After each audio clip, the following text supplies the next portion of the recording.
بسم الله الرحمن الرحيم. وأما من خاف مقام ربه ونهى النفس عن الهوى فإن الجنة هي المأوى.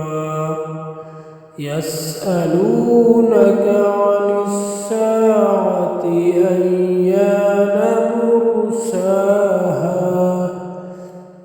فيما أنت من ذكراها إلى ربك منتهاها